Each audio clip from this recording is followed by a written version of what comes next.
বাংলাদেশ এবং পাকিস্তানের জন্য সামনে এমন দিন আসতেছে তাদের ভিতরেই তাদেরকে ক্রিকেট খেলতে হবে, মানে বাংলাদেশ এবং পাকিস্তান তাদের ভিতরে ক্রিকেট খেলতে হবে।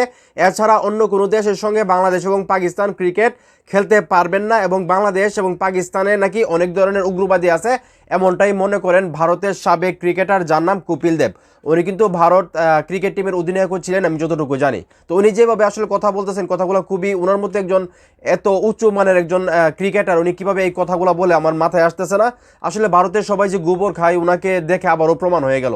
তা না হলে উনি এত ভালো একজন ক্রিকেটার, উনাকে বাংলাদেশ সহ পৃথিবীর সব দেশের মানে ক্রিকেট যারা বুঝে তারা কিন্তু সম্মান করে। সেই জায়গার মধ্যে উনি এগুলো কি বলতেছে ভাই, চিন্তা করে দেখছেন? উনি বলতেছে সামনে এমন সময় আসতেছে বাংলাদেশের সাথে কোনো দল ক্রিকেট খেলবে না শুধুমাত্র পাকিস্তান ছাড়া, কারণ বাংলাদেশ ও পাকিস্তান দুই দেশই উগ্রবাদী। চিন্তা করে দেখছেন, আমাদের দেশে নাকি উগ্রবাদী জঙ্গি, মানে তাদের দেশে যে উগ্রবাদী সেটা এখন ডাকার জন্য বাংলাদেশ এবং পাকিস্তানের উপর তারা দোষ আরোপ করতেছে।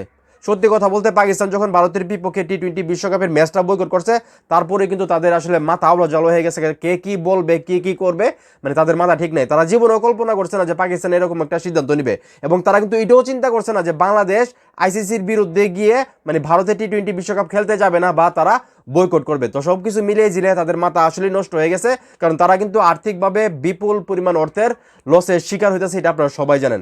তো এখন এই মুহূর্তে যারা আসলে আমার এই ভিডিও দেখতেছেন, এই যে কপিল দেবের মতো এত একটা সম্মানী ব্যক্তি যাকে সবাই ভালোবাসে, উনি এই ধরনের মন্তব্য করতেছে যে বাংলাদেশ নাকি পাকিস্তানের সঙ্গে ক্রিকেট খেলতে হবে, অন্য কোথাও গিয়ে নাকি খেলতে পারবে না, এবং বাংলাদেশ এবং পাকিস্তান নাকি উগ্রবাদী দেশ। মানে এই জিনিসগুলো আসলে মেনে নেওয়া যায়? মানে এই জিনিসগুলো শুনে আপনাদের কতটা খারাপ লাগতেছে সেটা অবশ্যই কমেন্ট করে জানাবেন। ভিডিওটা ভালো লাগলে অবশ্যই শেয়ার করবেন।